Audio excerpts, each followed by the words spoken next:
देश बिगारे भनेको राप्रपाले हो हैन कुरो बुझ्नुभयो देश विकास गरेको भनेको राप्रपा साप्रपा म जान्दिन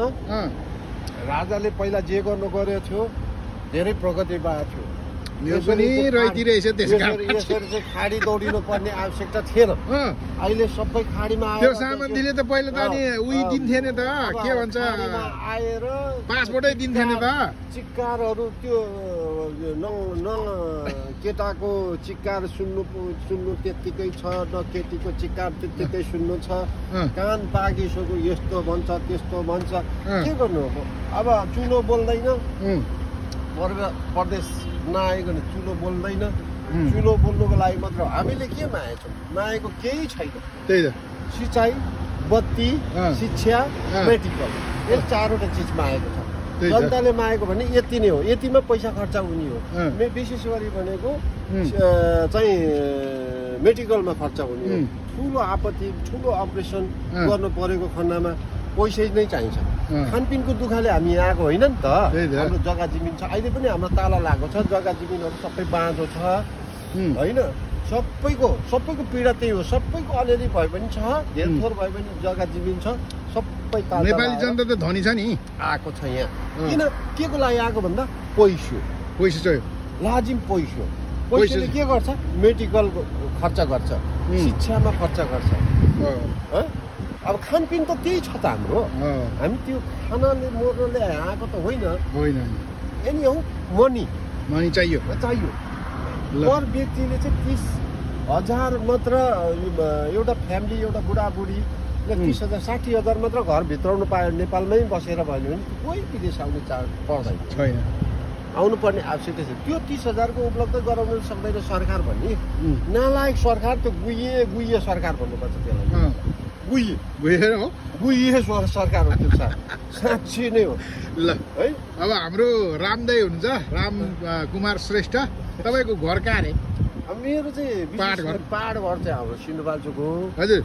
अब हामी सिन्धुपाल्चोक पशुपति शमशेरको चाहिँ एकदमै नाति नै भनौँ न बाजे उहाँ बुवा हो होइन अब हाम्रो जिल्लामा चाहिँ पहिलोचोटि चाहिँ बत्ती लिएर उज्यालो छर्ने नै उहाँ हो उज्यालो पनि छर्यो बाटोघाटो पछि आएर चाहिँ आफ्नो गाउँ आफै बनाऊ भन्यो नारा ल्यायो शान्ति आफ्नो गाउँ आफै बनाउनु भने त एमाले गर्यो नि त कहाँ राम्रो गरेको त सुन्नु न पछि आएर अनि त्यस्तो भएर नि अनि हामी आफैले चाहिँ खनखान गरेर भयो भने मोटरसाइकल आउने सामान भयो भने बाटो चाहिँ बनायौँ खनखान हामी सबै उपभोक्ता मिलेर सबै जनता मिलेर खन्यौँ सरकारले डोजर हानेको त होइन पक्कै हामी आफैले बनाएको हो हो गाठी आफ्नो गाउँ आफै बनाऊ भन्यो हो बनाउनु पर्छ भनेर बनाइयो अहिले अब त्यो श्रमदान भनौँ न त्यतिखेर पनि श्रमदान लागू भयो अर्को संविधानले पनि अहिले श्रमदान लागू गरेर त्यो उसको श्रमदान त मैले पनि गरेको पहिला 2045 सालभन्दा अगाडि हाम्रो बाटो घाटो आफै बनाउँथ्यौँ आफै बनायौँ हामीले होइन गाउँमा तर अहिलेको केटाकेटीहरू अहिलेको जेनेरेसनले गर्दैन त अहिले पनि गर्छ किन गर्दैन तर त्यो भएको चिजले पिच गर्न सकेन सरकारले हामीले खन्यौँ नि त डोजरले हान्नु पर्ने चिज छ यो हातले नै कोदालोले खनेर रोड त्यत्रो ठुलो बनायौँ तर पिच गर्ने काम त सरकारको हो नि त सरकारले भनेको त के गर्ने भन्दाखेरि मैले भनिहालेँ अघि पनि मेडिकल शिक्षा स्वास्थ्य यो तीनटा चिजलाई चाहिँ हामीलाई चाहिँ धेरै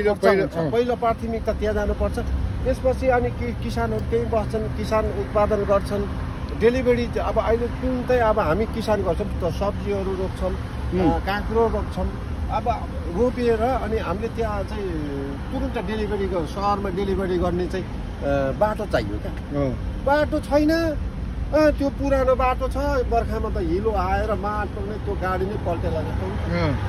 त्यो बाटोमा चाहिँ डेलिभरी कसरी गर्ने त्यही त होइन त्यो गर्नु ल ठिक छ अब तपाईँको अमूल्य समयको लागि रामदाई धेरै धेरै धन्यवाद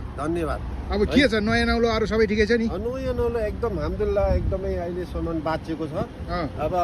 नेपाल सरकारले दिनु नसकेको सेवा सुविधाहरू गल्फ कन्ट्रीले दिएको छ यहाँलाई गल्फ कन्ट्रीलाई धेरै धेरै धन्यवाद दिनु कुवेतलाई धन्यवाद कुवेतलाई होइन दाना पानी